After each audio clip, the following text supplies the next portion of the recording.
তোমার বাবাকে কথা দিয়েছিলাম তোমাকে একদিন ঠিক রাস্তায় ফিরে আনবো, কিন্তু আমি তোমার বাবার কথা রাখতে পারিনি।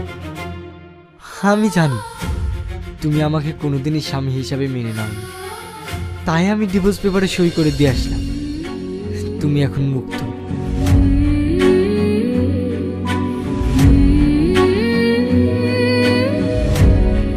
Dad, dad,